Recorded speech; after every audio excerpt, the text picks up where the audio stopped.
Pemirsa, bagi sebagian anak muda, kerja di perusahaan multinasional dengan gaji puluhan juta menjadi impian ketika kuliah.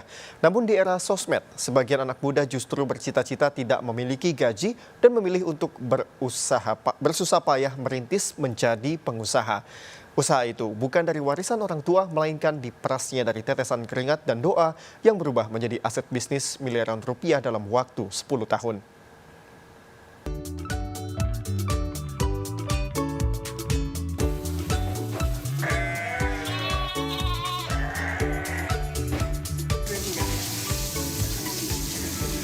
Kisah ini sebenarnya bermula dari pada saat saya dulu kuliah di Institut Pertanian Bogor. Lalu alhamdulillah di kesempatan saya menjadi mahasiswa, saya mendapatkan kesempatan untuk ke negeri seberang, yaitu negeri Jerman, yaitu lebih tepatnya di kota Leverkusen. Di sana saya sangat benar-benar perlihatkan bahwa sebuah pertanian yang modern, pertanian yang terintegrasi. Lalu saya juga mendapatkan kesempatan untuk short course ke University of Sydney.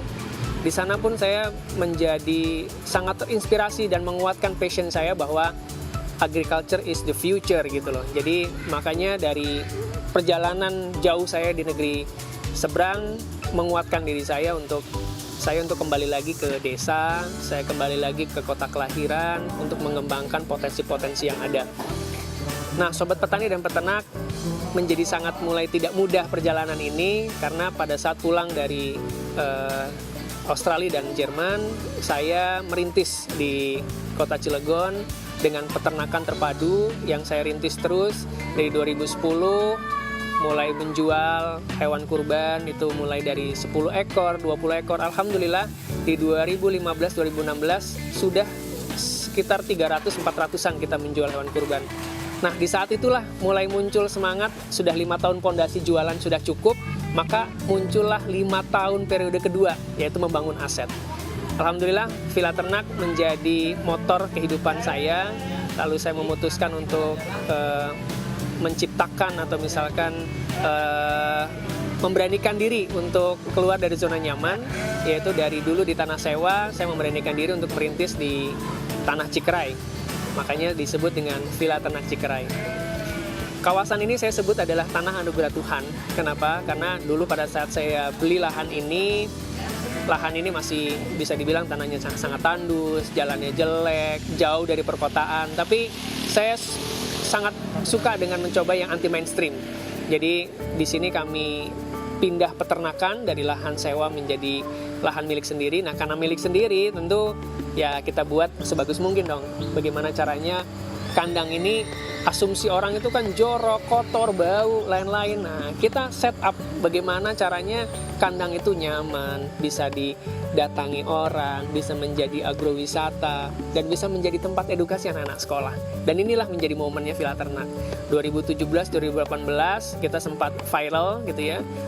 Hampir 1.000 orang datang ke Villa Ternak untuk sekedar mengetahui, oh ternyata kita nggak harus ke Bandung ya untuk melihat hewan ternak, nggak harus ke Bogor untuk menikmati edukasi untuk ngedotin anak kambing, berkuda, dan kita memberi makan kelinci. Ternyata tidak perlu jauh-jauh, dan ternyata kota Cilegon atau Provinsi Banten ini termasuk kota yang stres. Artinya butuh short term holiday.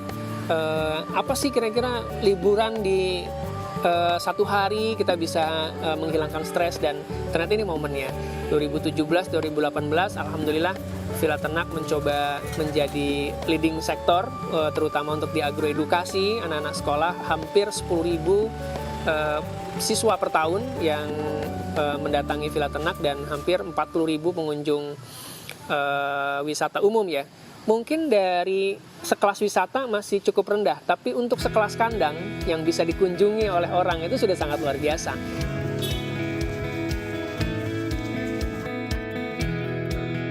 Villa Ternak ini alhamdulillah sekarang sudah ada 2 unit bisnis, yaitu Villa Ternak dan Villa Tani. Bagaimana kita sekarang mulai membina nih petani dan peternak milenial agar menjadi mitra-mitra kita, menjadi stakeholder kita. Ke depan Villa Ternak akan menjadi properti agro. Bagaimana lahan-lahan yang kita punya itu kita bisa set up menjadi kafling-kafling produktif, lalu menjadi kafling-kafling ternak yang orang bisa mengeksplorasi atau memberikan seluruh potensi yang ada untuk bisa bertani dan beternak, dan kita siapkan lahan-lahannya, dan ini menjadi future.